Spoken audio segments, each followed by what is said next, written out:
सुखी रहे सब जीव जगत के, कोई कभी ना घबरावे।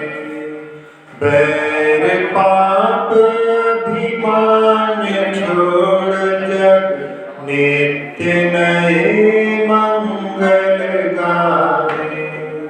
घर घर चर्चा रहे धर्म की, दुष्कृत दुष्कर हो जावे। ज्ञान चरित उन्नत कर अपना, मनुज जन्म फल सब पावे। कल हमने मेरी भावना में देखा था कि इष्ट का वियोग और अनिष्ट का संयोग होने पर सहनशीलता बनी रहे, क्योंकि सारे संयोग वियोग में एक दिन अवश्य ढलते हैं। कहा जाता है कि सर्वे संयोगा विप्रयोगांता। जब भी कोई संबंध होता है, संयोग होते हैं, तो वियोग तो निश्चित ही होता है। आपसे प्रश्न करें कि जब विवाह होता है तो उस समय में कांच की चूड़ी क्यों पहनाते हैं? बोलिए। जब शादी होती है ना, तो उस समय कांच की चूड़ी अवश्य ही पहनाई जाती है। भारतीय संस्कृति में कांच की चूड़ी के बिना विवाह नहीं होता, तो क्यों पहनाते हैं? भारतीय संस्कृति में कांच की चूड़ी इसलिए पहनाई जाती है कि कांच की चूड़ी क्षणभंगुर होती है। कभी कभी तो पहनते पहनते ही टूट जाती है। तो जहाँ संबंध हो रहा है, विवाह हो रहा है, वहां पर उसको पहनाते हैं इसलिए कि संबंध तो बन रहा है, लेकिन संबंध स्थायी नहीं है, कभी भी टूट सकता है। मनुष्यों में केवल भोग भूमि के जीवों में ऐसा होता है कि पति और पत्नी एक साथ मरण को प्राप्त होते हैं, ना तो मनुष्यों में और ना देवों में। देव के पहले कई बार देवियां चली जाती हैं और देवियों के पहले देव चले जाते हैं, तो उनको भी वहां पर वियोग सहन करना पड़ता है। तो ये कांच की चूड़ी ये अनित्यता का प्रतीक है कि संसार में कुछ भी स्थिर नहीं है। इसलिए जो विवाह कर रहे हैं तो वहां पर ये धारणा रहे कि राजा राणा छत्रपति हाथिन के असवार, मरना सबको एक दिन अपनी अपनी।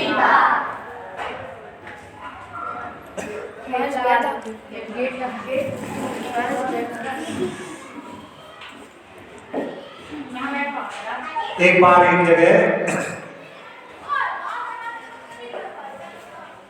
विवाह हो रहा था। पहले के समय में बच्चों के भी विवाह हो जाते थे, बाल विवाह हो जाते थे। तो उस समय एक कन्या जो छोटी सी थी, उसका विवाह होना था, तो वो सो गई। भंवर का समय था, तो वहां पर उसको उठा करके उसकी माँ ने कहा कि भंवर का समय हो गया, जल्दी तैयार हो जाओ। तो उसने कहा कि माँ, मैंने एक खराब सपना देखा। तो माँ ने पूछा क्या देखा? तो उसने कहा कि मैं विधवा हो गई। तो उसने कहा कि ऐसे अपशगुन की बातें इस समय नहीं करते, जल्दी से तैयार हो जाओ। वो तैयार हुई, मंडप में पहुंची और वहां पर विवाह की वेदी पर उसकी 7 भंवरें पड़ी। और 7 भंवर पड़ने के बाद में कहते हैं लड़की पराई हो जाती है। 6 भंवरों तक लड़की आगे रहती है और 7वीं भंवर में लड़का या दूल्हा जो है आगे हो जाता है। क्यों हो जाता है? इसका भी जो है भारतीय संस्कृति में महत्व है। क्या कारण है किसी को मालूम? नहीं मालूम। 6 भंवर तक जो है लड़की आगे रहती है, 7वें में लड़का आगे होता है।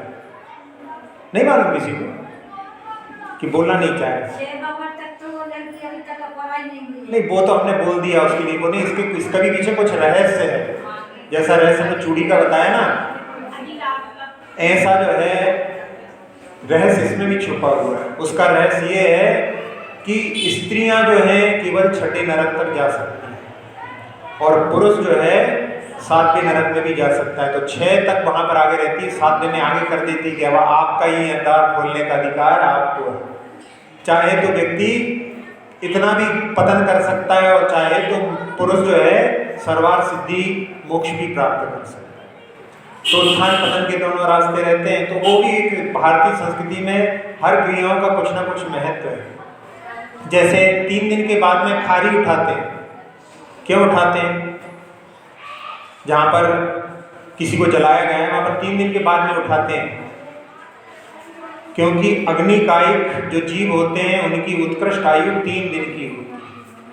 वो अपने आप ही जब पूरी तरह से वहाँ पर चेतनता से रहित हो जाए वो राग, तब उसको ग्रहण किया जाता है। तो यहाँ चूड़ी इसलिए पहनाई जा रही है कि सारे संबंध जो है क्षणभंगुर हैं, इसलिए वहाँ पर बन तो रहा है संबंध। ऐसी सामर्थ्य नहीं है कि अकेले ब्रह्मचर्य के निर्मल आकाश में उड़ सकें, तो किसी का संबंध ले रहे हैं। स्वदार संतोष व्रत भी अपने यहाँ पर शील व्रत के रूप में कहा गया है। ये प्रश्न मालूम किससे किया गया था? ये प्रश्न किया गया था झांसी की रानी लक्ष्मीबाई से। फिर इसके बाद में दूसरा प्रश्न किया कि जब कोई विधवा हो जाता है तो उसके बाद में फिर कांच की चूड़ियां नहीं पहनता। उस समय में सोने आदि की जो धातु की हैं चूड़ियां पहनते हैं। तो पूछा ये क्यों पहनते हैं? अब इसका तो उत्तर आप दे सकते हैं। कांच की चूड़ी ना पहन करके अब धातु की चूड़ी क्यों पहनते हैं?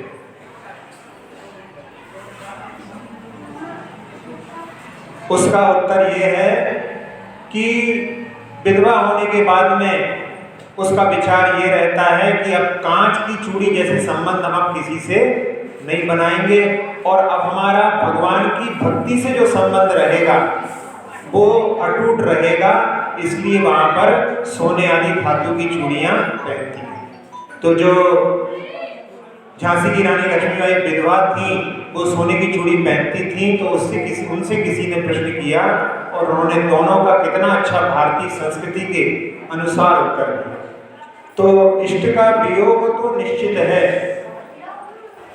और अनिष्ट का भी संयोग पल पल पर जग में होता रहता है, लेकिन उसमें यदि अपन सहनशीलता के साथ में इसको यदि सहन करते हैं तो वो हमारे लिए दुखप्रद नहीं होता है, वो हमारे लिए आगे के लिए कर्मों की संतति का बढ़ाने वाला नहीं होता। इसलिए ये पंक्तियों को अपन ने फिर से पुनः ले लिया। अब इसके बाद में कहा है कि सुखी रहें सब जीव जगत के, कोई कमी ना घबरा। प्रत्येक दिन अपने को इस पंक्ति की भावना करना चाहिए। ध्यान के अंदर तो हमने इस पंक्ति की भावनाएं आप सब लोगों के लिए करवाई थी, लेकिन अपने मन में इसको अपन जाप भी बना सकते हैं। जाप के रूप में आप इसका प्रयोग कर सकते हैं, क्योंकि हम होता क्या है अक्सर अपने दुखों से दुखी होते रहते हैं और उस समय में आर्त ध्यान कहलाता है। लेकिन हम सारे कल्याण की सुखी होने की भावना करें तो उस समय में हम धर्म ध्यान की श्रेणी में पहुंच जाते हैं और उससे हमारा साता वेदनी का आश्रम चालू हो जाता है। किसी को बहुत शरीर में बाधा हो, पीड़ा हो, बहुत परेशान हो, उस समय में कि हमारा रोग ठीक हो जाए, रोग ठीक हो जाए, ऐसी भी भावना कर रहे हैं तो उससे रोग ठीक नहीं होगा। उसके लिए तो अपने को कि सारे संसार के जीव सुखी रहें, ऐसे यदि आप माला फेरें, इसके जो माला के रूप में यदि आप बार बार करें तो उसके माध्यम से अपना साता वेदी कर्म का आश्रम होगा, उससे आपको जल्दी स्वस्थता प्राप्त हो सकती है। तो अच्छी अच्छी भावनाएं, तीर्थंकर प्रकृति का बंध जो जीव करते हैं वो केवल सारे संसार की कल्याण की भावना से भरे होने के कारण इस तीर्थंकर प्रकृति में पहली जो दर्शन विशुद्धि नाम की भावना होती है उसमें यही भावना रहती है कि सारे संसार के जीव कल्याण को प्राप्त करें। उसके माध्यम से हमको ऐसा पद प्राप्त होता है जिसके कारण में वो तीर्थ का प्रवर्तन करते हैं, स्वयं तो पार होते ही हैं, संसार के बहुत सारे जीवों को भी पार कर देते हैं। अब इसके बाद में पंक्ति है, बैर पाप अभिमान छोड़ जग नित्य नए मंगल गान। बैर आपस में लोगों को बन जाता है। एक हिंदी के विद्वान हुए आचार्य रामचंद्र शुक्ल, उन्होंने एक पंक्ति लिखी है निबंध के अंदर कि बैर क्रोध का अचार या मुरब्बा। जैसे अचार और मुरब्बे को आप उसको दबा करके रख देते हैं, वो अंदर ही अंदर वहां पर जो सड़ता रहता है, ऐसा ही क्रोध यदि दब जाए मन में किसी के प्रति तो वो बैर का रूप धारण कर लेता है। कमठ और मरुभूति इनका बैर 10 भव तक चलता है। एक तरफा बैर कमठ मन में पाले और हर बार वो जब भी देखता उनको और उसके मन में जो है क्रोध की अग्नि भड़क। कितने उपसर्ग किए उसने, पहले जो मरुभूति के भव में जब कमठ ने उनके ऊपर सिर पर शिला पटक दी।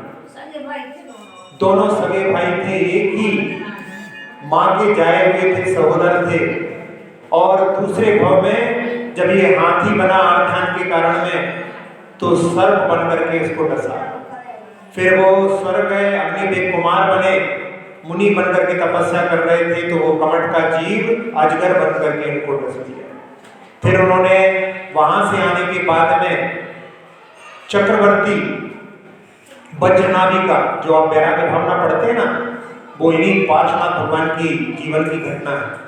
और ये जो है मर करके नरक से निकल करके भील बना और महाराज को उसने जो है तीरों से छलनी कर दिया। महाराज वहां से स्वर्ग गए और वो जो है नरक गया। वहां से आने के बाद में वो सिंह बना और ये स्वर्ग से आने के बाद में आनंद कुमार अयोध्या के राजकुमार बने। फिर तपस्या की और तीर्थंकर प्रकृति का बंद किया और उस समय में उस सिंह ने उनको जो है हत्या करके और फिर नरक गति गया। और उसके बाद में वहां से निकलने के बाद में कई तरेंच गतियों में भटक करके, स्थावर तरस में भटक करके वो कुछ ऐसा पुण्य किया बाद में कि जिसके माध्यम से उसने मनुष्य पर्याय प्राप्त की और वहां पर उन्हीं के नाना के रूप में, महिपाल नाना के रूप में उत्पन्न हुआ। और उसने वहां पर पंचाग्नि तप करके और स्वर्ग को ज्योतिष देव को संबर नाम का देव बना और उस भव में भी उसने उनके ऊपर उपसर्ग किया। तो ये बैर जो है इतना दुर्दायी है, भव भव में जीव के लिए रुलाने वाला है। समाज में भी कई बार लोगों के बीच में बैर हो जाता है, एक दूसरे को देखना पसंद नहीं करते। जबकि किसी के प्रति बैर 6 महीने से ज्यादा हो जाए तो इसका मतलब है हमें भगवान के प्रति श्रद्धा नहीं है। क्योंकि जो भगवान का श्रद्धालु होता है, भगवान का उपासक होता है, वो किसी से बैर 6 महीने से ज्यादा नहीं रखता।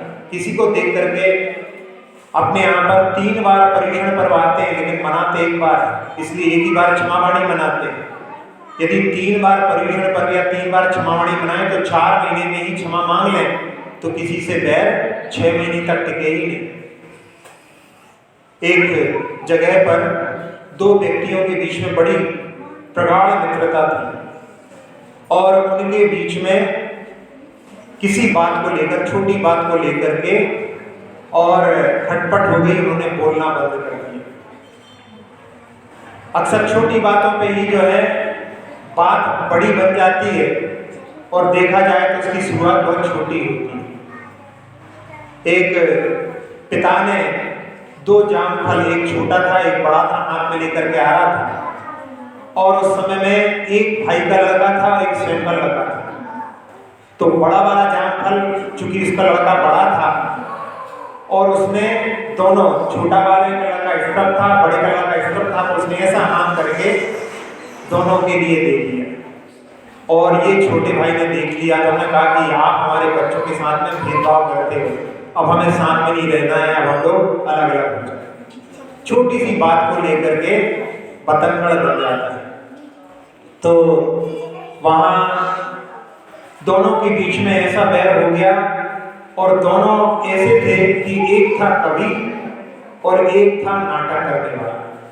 अब वो एक दूसरे की हंसी उड़ाने लगे, वो उनके लिए कविताएं हंसी की करने लगा और वो उनके नाटक में उनके लिए वहां पर लज्जित करने का कार्य करने लगे। जहां कोई एक होता था यदि दूसरा आ जाता था तो उस समय में वहां से पहला वाला निकल करके चला जाता था, नहीं एक दूसरे को देखना तक नहीं चाहते थे। तो ऐसा जब दृश्य समाज में उपस्थित होता था तो लोगों के लिए मन में पीड़ा होती थी। तो उन्होंने जब एक संत उनके नगर में पधारे तो उनसे निवेदन किया कि महाराज हमारे यहाँ पर पहले बहुत अच्छा वातावरण था, अब यहाँ पर समाज में दो व्यक्तियों के बीच में लड़ाई है और उसके कारण में पूरे समाज का माहौल जो है बिगड़ा हुआ है। क्योंकि पैर की जो छटा रहती है वो किसी के लिए प्रशंसनीय नहीं लगती, सबके मन में पीड़ा होती है। तो उन्होंने कहा कि जब कोई एक हमारी सभा में आया हो तो उस समय में हमको इशारा कर देना, हम हमको समझाने का प्रयास करेंगे। और एक दिन ऐसा हुआ कि उनकी सभा में एक व्यक्ति आया हुआ था और लोगों ने इशारा कर दिया और उन्होंने वहां पर कहा कि बैर पालन करके व्यक्ति जो मरण को प्राप्त होता है वो भव भव में ऐसी क्रूर पर्यायों में जाता है जहां पर लड़ने का ही काम होता है। इसलिए हमको जब हमारी उम्र ढलने लगे तो कम से कम सारे बैरों को भुला करके और सबके प्रति अच्छे सौहार्द का भाव रखना चाहिए। उन्होंने कहा कि आप लोग जानते हैं कि जब कच्चा आम जो रहता है जिसको कैरी बोलते हैं कैसा रहता है, खट्टा रहता है। लेकिन जब वो भी कितना भी खट्टा हो लेकिन जब भी वो वृद्धावस्था यानी पकने की अवस्था में पहुंचता है तो उसमें मीठापन आ ही जाता है। अरे यहाँ तक तो दूर नीम की निबोली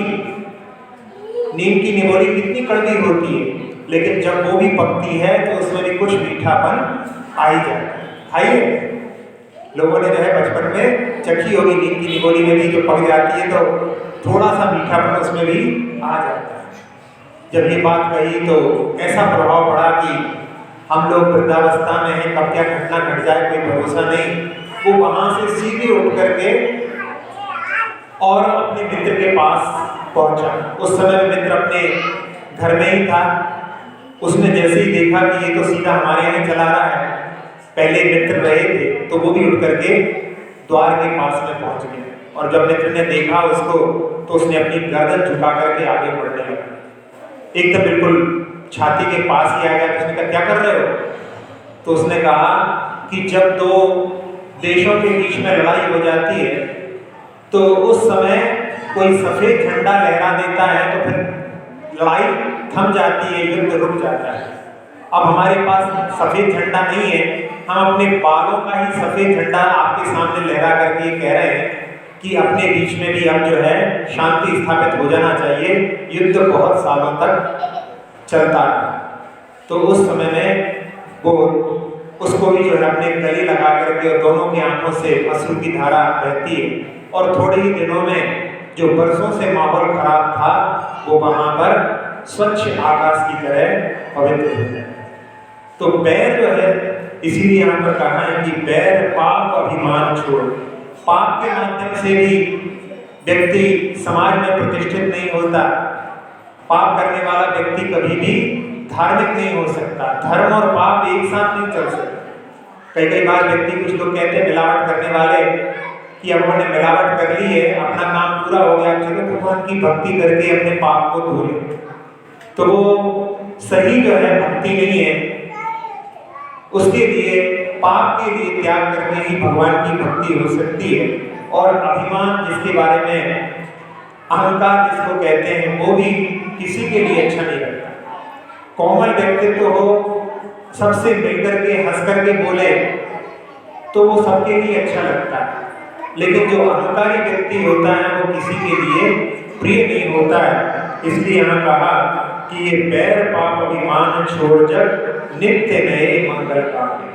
सबकी भावनाएं पवित्र हो। इसके बाद में कह रहे हैं घर घर चर्चा रहे धर्म की, दुष्कृत दुष्कर हो जाए। घर घर चर्चा धर्म की कैसे हो सकती है जब हम पाठशालाओं में अध्ययन करें। अभी जो यहाँ पर महाराज जी प्रयास कर रहे हैं, कल आपके यहाँ भी पाठशाला खुलने वाली है। बच्चों की पाठशालाएं तो हमेशा चलती रही हैं, लेकिन महाराज जी का सोच कि पूरा का पूरा घर पढ़े, क्योंकि जैन धर्म केवल बच्चों का नहीं है, जैन धर्म सबका है। और जैन धर्म का जो अमृत है, जो सर्वज्ञ भगवान की वाणी से निसृत है, उसका पान करने का अधिकार प्रत्येक व्यक्ति को है। तो महिलाओं की भी पाठशाला और पुरुषों की भी पाठशाला प्रारंभ होने जा रही है। हमने देखा कई जगह पाठशालाएं खुली हैं, वहाँ पर वो लोग अध्ययन करते हैं और उसके बाद में वो उसी के बारे में चर्चा करते हैं। अब जो प्रौढ़ अवस्था में प्राप्त हो रहे हैं, अधेड़ अवस्था में प्राप्त हो रहे हैं, अगले भाव की भी तैयारियां करना है, तो उसके लिए अच्छे परिणामों के लिए अपने को श्रुत का अध्ययन आवश्यक है। उसके माध्यम से अच्छे भाव बने रहते हैं। आचार्य पूज्यपाद महाराज ने कहा है, प्रशस्त अध्यवसाय, स्वाध्याय करने से मन प्रशस्त होता है, अच्छे भाव रहते हैं। तो उसके माध्यम से वहाँ पर जो घर घर में चर्चा धर्म की होने लगेगी। आपस में जो कुछ पढ़ करके जाते हैं उसको अपने को किसी को सुना देना चाहिए। यहाँ पर आप लोग जो कुछ सुन करके जा रहे हैं, आप किसी को सुनाना चाहें तो उसके पहले आपको भी मन में अच्छी तरह से उसको समझना होगा, क्योंकि कोई किसी को तभी समझा सकता है जब वो स्वयं उसको समझ लेता है। तो उसके लिए हमको अच्छी तरह से सुनना और जाकर के किसी को बताना, जिससे कि वो हमारे भी परमानेंट मेमोरी में चला जाए। एक हमारा मन जो होता है वो भी एक टेप की तरह होता है। जैसे जो कैमरे रहते हैं ना सीसी, उसमें क्लोज सर्किट जो कैमरे होते हैं उनमें एक टैप रहता है। 2 दिन के 3 दिन के बाद में उस पर फिर से रिकॉर्डिंग चालू हो जाती है। तो ऐसा ही हमारा मेंटल टैप होता है। हम एक 24 घंटे का हमारा टैप रहता है। यदि हम जो कुछ आज पढ़ रहे हैं अभी, कल इसके पहले यदि हमने इसको 24 घंटे के पहले इसको रिवाइज कर लिया तो वो हमारी परमानेंट मेमोरी में चला जाता है। यानी हम उसको फिर हम ज़्यादा संख्या में और ज़्यादा देर तक याद रख सकते हैं। यदि आप 24 घंटे के बाद में रिकॉल करने की कोशिश करें तो 20-25% ही आप उसको प्राप्त कर सकेंगे। लेकिन यदि आपने 24 घंटे के पहले कर लिया तो 80-85% भी आप रिकॉल कर सकते हैं। तो हम लोग जब स्वाध्याय करें तो हमने कल क्या पढ़ा था, ये अपने को सबसे पहले, क्योंकि 24 घंटे के पहले उसका रिवीजन हो जाए। और जो क्लास अपनी लगती है उसके बाद में आखिरी में भी आप लोगों के लिए कि हमने आज क्या पढ़ा है, इस बात पर भी यदि हम विचार कर लें तो फिर वो हम किसी को सुना भी सकते हैं। और साथ ही साथ में एक पुस्तक रखना चाहिए, एक डायरी रखना चाहिए अपने पास में, जिसमें कोई भी शंका उत्पन्न हो उसको नोट कर लीजिए और बाद में कोई विद्वान, कोई महाराज जी आदि का समागम मिले तो उनसे अपना उसका निराकरण कर लिया। इस प्रकार से यदि हम चर्चा करें तो इसमें जो कहा है, घर घर चर्चा रहे धर्म की, दुष्कृत दुष्कर हो जाए। दुष्कृत यानी पाप करना मुश्किल हो जाए, क्योंकि अच्छा करने की ऐसी आदत पड़ जाए कि व्यक्ति पाप कर नहीं पाए। एक नट दिखाने वाले परिवार में वो नट का खेल दिखाते थे सड़कों पर, लेकिन पब्लिक कोई वो देख करके बोर हो जाती थी। तो उन्होंने क्या किया कि कोई नया कार्य किया जाए। तो उसमें उन्होंने एक नया खेल किया उसमें कि पत्नी एक बोर्ड के पास में खड़ी होती थी और पति अपनी आंखों पर पट्टी बांध करके चाकू फेंक फेंक करके उसके पूरे शरीर को चाकुओं से उसको जकड़ लेता था। उसने इतना अभ्यास किया था कि एक भी चाकू जो है गलत जगह नहीं जाकर के सही जगह पर जाकर के लगता था। और उनका जो खेल था इतना प्रिय था कि बहुत सारे लोग उसको देखने के लिए एकत्रित होते थे, क्योंकि इसमें जान जोखिम पर था। अपनी जान जो है हथेली पर रख करके वो वहां पर खेल दिखाते थे। धीरे धीरे क्या हुआ कि इसकी प्रसिद्धि बढ़ गई, तो लोग कहने लगे, कुछ कहते थे कि ये जो है इसका निशाना बहुत अच्छा है, और कुछ कहते थे कि पत्नी का साहस बहुत बड़ा है, अपनी जान हथेली पर तो पत्नी रखती है। तो कुछ लोग पत्नी की प्रशंसा करने लगे। और जहाँ पत्नी की प्रशंसा होने लगे, पति को कम वेटेज मिलने लगे, तो वहाँ पर फिर अभिमान बन जाता है। एक अभिमान चलचित्र भी बना था, उसमें यही था कि पत्नी को ज़्यादा प्रशंसा मिलने लगी तो पति वहाँ पर आपस में उनकी जो है टकरार होने लगी। तो उस समय में उनकी लड़ाई होने लगी। तो पति अब सोचता है मन में कि इतनी उनके मन में कषाय बढ़ गई कि उसने सोचा कि मैं चाकू को थोड़ा सा गलत फेंक दूं तो जाकर के उसको लग जाएगा, और मैं तो एक खेल दिखा रहा हूँ, इसमें तो इसकी मृत्यु भी हो जाएगी तो मेरे लिए ज़्यादा सजा नहीं मिलेगी, लेकिन इसको मैं रास्ते से हटा देता हूँ। और वो वहाँ पर अगले दिन जाकर के जानबूझ करके चाकू जो है गलत फेंकने की कोशिश करता है, लेकिन अच्छा फेंकने का संस्कार बहुत दिनों का उसका ऐसा पड़ चुका था कि वो चाकू वहीं जाकर के लगता था, वो वहां से उसके शरीर में नहीं। तो ऐसा यानी अच्छी चीजों का, धर्म का संस्कार ऐसा पड़ जाए कि वहां पर पाप कार्य करना मुश्किल हो जाए, इस बात को यहाँ पर कहा गया है। और इसके बाद में कह रहे हैं कि ज्ञान चरित्र उन्नत कर अपना, मनुज जन्म फल सब पावे। ज्ञान का उन्नयन केवल स्वाध्याय के माध्यम से ही हम कर सकते हैं। ज्ञान हम थोड़ा थोड़ा प्रयास करें तो हम बहुत सारे बड़ी बड़ी चीजों का भी समाधान स्वाध्याय के माध्यम से प्राप्त कर सकते हैं। पाठशालाओं के माध्यम से ऐसी चीजें मिलती हैं जो और कहीं पर प्राप्त नहीं हो सकती। एक उदाहरण हमने सुना था कि एक लड़के का ट्रेन से एक्सीडेंट हो गया और ऐसी स्थिति थी कि मरणासन्न था, उसका एक मित्र भी साथ में था। उसको कहने लगा कि मैं तुमको हॉस्पिटल ले चलता हूँ। उसने कहा कि अब मैं बचूंगा नहीं, और पाठशाला में हमने यही पढ़ा है कि महामंत्र पढ़ते पढ़ते यदि मेरे प्राण निकल गए तो मेरा कल्याण हो जाएगा, इसलिए तुम सब बातें छोड़ करके मुझे महामंत्र सुनाओ। बचपन में यदि पाठशाला उसने नहीं पढ़ी होती तो वो ऐसी स्थिति में अपना आखिरी में संलेखना, जिसको अपन कह सकते हैं संक्षेप की संलेखना होती है, ऐसी परिस्थिति बन जाए तो उस समय में उसने आहार जल का त्याग करके और महामंत्र का पाठ करते करते, स्मरण सुनते सुनते उसने अपने प्राण का त्याग कर दिया। तो ज्ञान के माध्यम से, और जब ज्ञान होता है तो उसके माध्यम से अपना चरित्र भी जो है निर्मल होता है। यदि हमारे लिए ज्ञान नहीं होगा तो हम क्या करना है इसका अपने जीवन में पालन नहीं कर सकते। तो ज्ञान के माध्यम से चरित्र भी हमारा उज्जवल हो, ऐसी इसमें भावना की गई। अब इसके बाद में अगली पंक्ति पढ़ लेते हैं। इति भीति व्यापे नहीं जग में, दृष्टि समय पर हुआ करे, धर्मनिष्ठ होकर राजा भी न्याय प्रजा का किया करे। रोग मरी दुर्भिक्ष न फैले, प्रजा शांति से जिया करे, परम अहिंसा धर्म जगत में फैल सर्वहित किया करे। इति भीति, इति की भीति यानी जहां पर बहुत सारे ऐसे, जैसे कि टिड्डी दल आया था कुछ दिनों पहले, सुना था आप लोगों ने? टिड्डी दल, बहुत सारे टिड्डी के जो उड़ उड़ करके जो बहुत सारी फसलों को नष्ट करने वाले टिड्डी दल आए। हाँ, ऐसे ही कहीं कहीं पर झींगुर की इतनी ज्यादा मात्रा कि वहां के लोग जो अजैनबी थे वो लोग भी शाम को भोजन करने लगे, क्योंकि रात में इतने झींगुर निकलते थे कि रात में लोग घर से बाहर नहीं निकल पाते। तो ऐसी जो बहुत सारी इकट्ठी जो है ऐसे कीड़ों आदि की जो भरमार हो जाती है, वो ईति का भय नहीं रहे, वो ईति कहलाती है।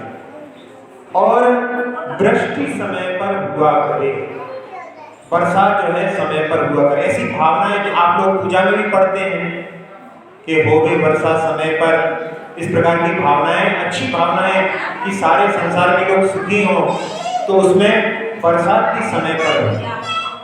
और धर्मनिष्ठ होकर राजा भी न्याय प्रजा का किया करे। यानी राजा भी धर्म के मार्ग पर चले, ऐसी भावना भी प्रतिदिन हमारे लिए करना चाहिए। अच्छी भावनाओं के माध्यम से हमारे जीवन पर भी प्रभाव पड़ता है। यदि हम किसी के भलाई के बारे में सोचेंगे तो उसके माध्यम से हमें साता का पुण्य का आश्रम होगा। यदि हम किसी के बुराई के बारे में सोचेंगे, किसी का हित हो जाए, तो उस समय में पाप का आश्रम होगा। उसमें उसके सामने वाले का बुरा हो ना हो, लेकिन उस भावना से हमारा बुरा तो अवश्य होगा। जैसे कहा जाता है कि यदि किसी के ऊपर कोई अंगार फेंके तो उसको अंगार लगे, वो जले, कोई निश्चित नहीं है, लेकिन उसके हाथ तो जल ही जाएंगे। चलो अंगार के ऊपर राख लिपटी हो तो उसके हाथ काले तो अवश्य हो जाए। इसलिए जो खराब भावनाएं होती हैं वो अंगार की तरह होती हैं, वो अपने आप को पहले जलाती हैं। इसलिए सबके प्रति अच्छी अच्छी भावनाएं, जिसको सकारात्मक सोच कहते हैं, सबके कल्याण की भावना से भरे रहना चाहिए। ये नकारात्मकता की भावनाएं जो रहती हैं, जिसमें कि जैसे किसी के यहाँ पर रेत पड़ गई तो उसमें अपने को यदि हर्ष की अनुभूति हो रही है तो ये भी नकारात्मक भावना है। तो इसमें सकारात्मक सोच के लिए अपने लिए ये भी अच्छी अच्छी भावनाएं आना चाहिए।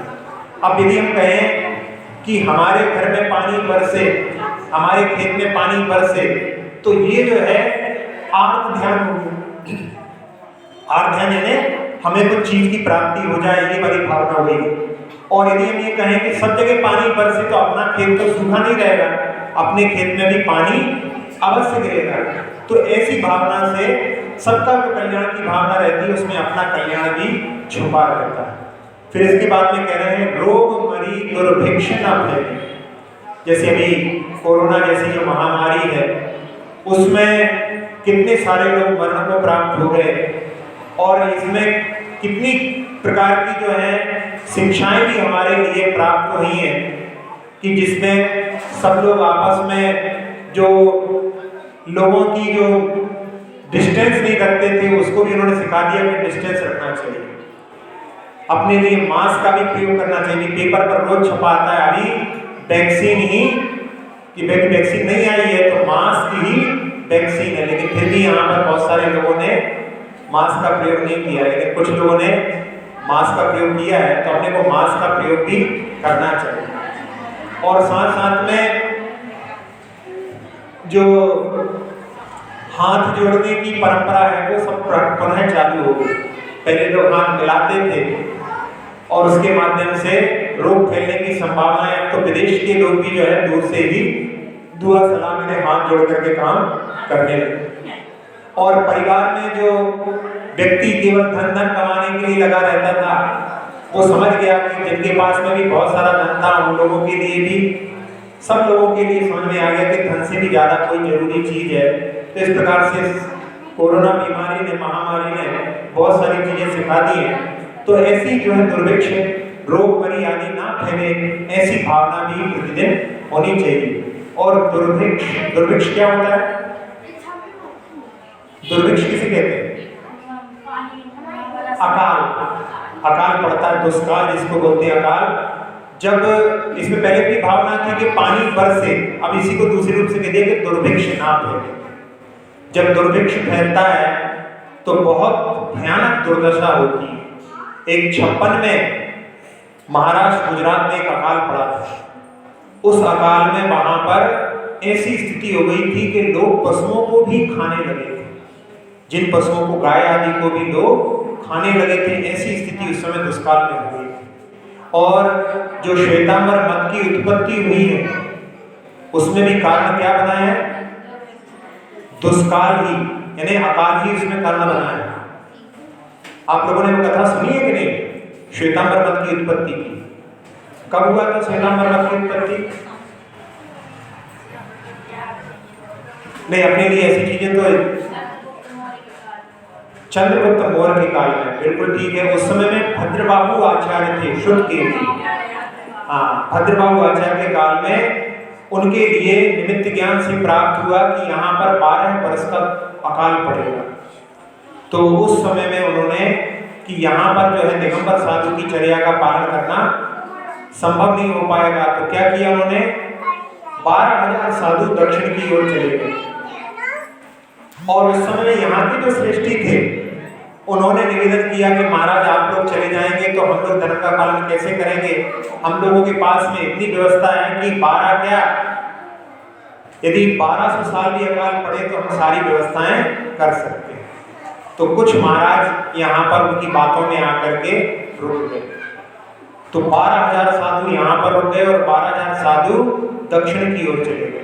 उसमें भद्रबाहु स्वामी जब गोमटेश्वर, जो अभी बाहुबली के गोमटेश्वर कहते हैं जिसको, उस जगह पर जब पहुंचे तो वहां पर उस समय में गोमटेश्वर भगवान की मूर्ति नहीं थी, वो तो बहुत बाद में बनी है, 1000 साल बाद बनी है। तो उस समय में वो वहां पर वृद्धावस्था को प्राप्त, उनकी समाधि का समय निकट आ गया था, तो वो वहीं पर ठहर गए और एक विशाखाचार्य आचार्य के नेतृत्व में सारे लोग दक्षिण में और तमिलनाडु में चले गए और वहीं पर उनकी समाधि हुई। चंद्रगुप्त मौर्य का नाम लिया आपने, उन्होंने वहां पर उनकी संलेखना करवाई और वो वहीं पर उनकी सेवा करते हुए उन्होंने फिर बाद में अपने भी प्राण संलेखना के माध्यम से विसर्जित किए। तो जब जो साधु यहाँ पर ठहर चुके थे उनका थोड़े दिनों तो ठीक चला, लेकिन बाद में जब अकाल की स्थिति बड़ी बीभत्स हो गई, जब लोगों के लिए खाना पीना मिलना मुश्किल हो गया, तो उस समय में दिगंबर साधु की चर्या का पालन करना संभव नहीं। क्यों? क्योंकि दिगंबर साधु को आप देखते हैं कि जैसे जिस घर में महाराज जी के आहार हो रहे हो उस घर में कोई दरवाजा बंद नहीं करता। जैसे महाराज जी आपके इस कमरे में आहार कर रहे हो, जहाँ से आए हो, आप उस दरवाजे को बंद नहीं कर सकते। लेकिन उस अकाल के समय में जहाँ पर लोग लूट लेते हैं खाने को, धन अन्न को, वहां पर ऐसे चर्या करना कैसे समय, आप सारा संभाल के रखोगे, सजा करके रखोगे, सारे लोग लूट के ले जाएंगे। तो उस समय में निर्णय लिया कि अब इस काल में ऐसी चर्या संभव नहीं है, तो क्या किया जाए, भोजन श्रावक के घर से लेकर के आए और अपनी जहां पर बसती का है, जहां पर धर्मशाला है, वहीं पर बैठ करके या वहां पर जो है खाएं, वहां पर आहार लें। तो जब लेकर के जाते थे तो भी लोग जो है छीनने लगे। तो उस समय में ऐसा सोचा, उसके पहले ऐसा हुआ कि जैसे बुंदेलखंड की एक कहावत है कि खाए के गाल और नहाए के बाल अलग से पहचानने लगा। किसी ने खाया हो तो उसका जो है चेहरा बता देता है कि इसका पेट भरा है, और जिसने नहा लिया है उसके बाल भी वहां पर समझ में जाते हैं कि इसने नहा लिया है। तो जो महाराज आहार करके लौटते थे, ऐसी स्थिति हो गई कि उस समय में कोई महाराज जो धीरे चलते हैं पीछे रह गए, और उनको जिन लोगों ने, जो भूखे लोग हैं, उन्होंने महाराज को वहां पर पकड़ करके और उनको पेट फाड़ करके उसमें से खाया हुआ अन्न निकाल करके खाने लगे। तब समझ में आया कि इस चर्या का पालन ऐसे संभव नहीं हो पाया। अभी कुछ दिनों पहले खबर आई थी कि अमेरिका में एक महिला को पहली बार फांसी दी जा रही है, और उसमें कारण पता पड़ा कि उस महिला ने दूसरी महिला जो गर्भवती थी उसके गर्भ को फाड़ करके उसमें से बच्चा निकाल करके ले ली। तो ऐसी जो घटना इसके साथ में अपन इसको देख सकते हैं। तो वो वहां पर तो जब ऐसी स्थिति देखी कि साधुओं के भी जीवन पर संकट आ गया है, तो उस समय में ये निर्णय लिया कि भोजन को लेकर के आए और जिस बसती का धर्मशाला में ठहरे वहीं पर भोजन करें। लेकिन जब दिन में लेकर के जाते थे तो लोग समझ जाते थे, तो लोग छुड़ा देते थे। तो फिर निर्णय लिया कि रात में लेकर के जाए, और जब रात में लेकर के जाते थे तो कुत्ते भौंकते थे, तो कुत्तों के डर से वहां पर साधु लाठी रखते थे। और जिस समय में दिगंबर मुद्रा, महाराज जी रात में तो विचरण करते नहीं है, जब दिगंबर मुद्रा को रात में किसी कमजोर गर्भवती स्त्री ने देखा तो वो भय के कारण में उसका गर्भपात हो गया। तो उस समय में ये निर्णय लिया कि अब वस्त्रों को धारण करना है। तो धीरे धीरे करते करते 14 उनके यहाँ पर उपकरण, और जब कोई व्यक्ति आपके घर में भोजन करने जाएगा तो एक बार भोजन करेगा, लेकिन जब भोजन लेकर के अपने पास में रखा है तो कई बार भी खा सकते हैं, फिर वो कई बार लेने भी जाने लगे। ऐसे करते करते उनके यहाँ पर जो वर्तमान में जो उनकी परंपरा है वो उसी समय की देन है, वैसा ही जो है इस समय में चल रहा है। तो ऐसी रोग मरी दुर्भिक्ष न फैले, प्रजा शांति से जिया करे। और इसके बाद में परम अहिंसा धर्म जगत में फैल सर्वहित किया। एक अहिंसा धर्म ही एक ऐसा धर्म है जो सारे संसार में यदि फैल जाए तो सारे जीवों के लिए शांति प्राप्त हो जाए। अहिंसा धर्म की जिसमें कि षटकाय के जीवों की रक्षा के बारे में भी बताया गया है। हम लोग यदि अहिंसा धर्म का पालन करते हैं, उसको देख करके दूसरे लोग भी जो है अहिंसा धर्म का पालन करना सीख जाते हैं। कई कई लोगों के जीवन में ऐसे भी जो है उदाहरण देखने के लिए मिले जहां पर उन्होंने अहिंसा धर्म का उपदेश नहीं सुना, लेकिन उन्होंने अहिंसा धर्म का पालन करके एक ऐसी मिसाल छोड़ी है इजराइल देश में, जहां पर सारे लोग मांसाहारी हैं। वहां पर भी एक समुदाय ने 50 वर्ष पूर्व में ऐसा निर्णय लिया कि हम कोई भी जीव का वध नहीं करेंगे। यहाँ तक कि वो लोग गाय का दूध तक नहीं पीते, और उनको वेगन बोलते हैं वहाँ पर। जो वेगन लोग रहते हैं वो वहाँ पर गाय का दूध भी नहीं पीते। और वहाँ एक पहाड़ी के ऊपर उन्होंने अपना बसेरा किया, अभी भी वो समुदाय चल रहा है। उसमें वो लोग सप्ताह में, एक महीने में जो है एक सप्ताह में नमक नहीं खाते, साल भर में जो है 3-4 सप्ताह शक्कर नहीं खाते। यानी ऐसे भी उनके नियम है जिससे कि उनका शरीर बहुत अच्छी तरह से स्वस्थ रहता है। तो ऐसे भी उदाहरण देखे जाते हैं। एक उदाहरण कि एक जगह पर तालाब सूख रहा था, और तालाब सूख रहा था तो उसमें तालाब जब सूखता है तो उसमें आखिरी में कुछ जीव उसमें रह जाते हैं, और बाद में जब पानी नहीं रहता तो सारे मरण को प्राप्त हो जाते हैं। तो उस व्यक्ति ने देखा कि इसमें बहुत सारे कछुए हैं, मछली हैं, सारे मरण को प्राप्त हो जाएंगे। तो उसने उनको बचाने का प्रयास किया, और वहां पर जो मछुआरे थे उनसे ही कहा कि ये जीव जो है दुर्लभ मर जाएंगे। तो उन लोगों ने भी उनका साथ दिया। उन सबको उन्होंने किसी बॉक्स में संभाल करके रखा, और जब पुनः बारिश हो गई तो उनको फिर से उसी में छोड़ दिया। ऐसे बहुत दुर्लभ वहां पर कछुए, मछली आदि उन जीवों की उसने रक्षा की थी। उसके बारे में खबर अखबार में छपी। एक व्यक्ति ने स्कूल में उसके पेड़ था, और पेड़ के नीचे क्लास लगती थी, तो पेड़ जो है सूख रहा था, उसमें कुछ बीमारी लग गई थी। तो उसने सोचा कि इसको स्प्रे कर दिया जाए डीडीटी वगैरह से, तो शायद ठीक हो जाए। उसने उसको स्प्रे किया, पोत दिया, तो वो पेड़ पूरा जल्दी ही मरण को प्राप्त हो गया। उस व्यक्ति को इतना पश्चाताप हुआ कि उसने पेड़ लगाना चालू किया। तो उसने अभी तक कहते हैं 10,000 से ज्यादा पेड़ लगा करके पर्यावरण को सुधारने का उसको राष्ट्रपति का पुरस्कार भी मिला। एक व्यक्ति जाति का जैन नहीं था, उसने कमरे में गया और पंखा चालू किया और एक चिड़िया उससे घायल हो गई। तो उसने उस चिड़िया को दवाई आदि लगा करके उसको संभालने के लिए किसी चीज में रखा, जूते के बॉक्स में रखा उसको, और उसको नाम दिया। वहां पर थोड़े दिनों बाद वो ठीक हो गई और उड़ गई। तो उस व्यक्ति ने हजारों जो है ऐसी चिड़ियों के रखने के लिए बॉक्स जो है सब लोगों के लिए गिफ्ट दिए कि घर में जहाँ पर आजकल रह नहीं पाते उन पशु पक्षियों के लिए भी वहां पर उसने इस प्रकार के लिए व्यवस्था बनाई। क्योंकि हिंसा जो है सिखाना नहीं पड़ती है, हिंसा के संस्कार तो अनादिकाल से पड़े हुए। अहिंसा हमको सिखाना पड़ती है, अहिंसा के जो है संस्कार देना पड़ता है। हिंसा के लिए कैसे कैसे क्रूर व्यक्ति होते हैं कि एक व्यक्ति ने एक कुत्ते को छत के ऊपर से फेंक दिया, और वो कुत्ते को जब फेंक रहा था तो किसी ने उसकी वीडियो भी बनाई, और वीडियो बनाने के बाद में उसने शिकायत कर दी।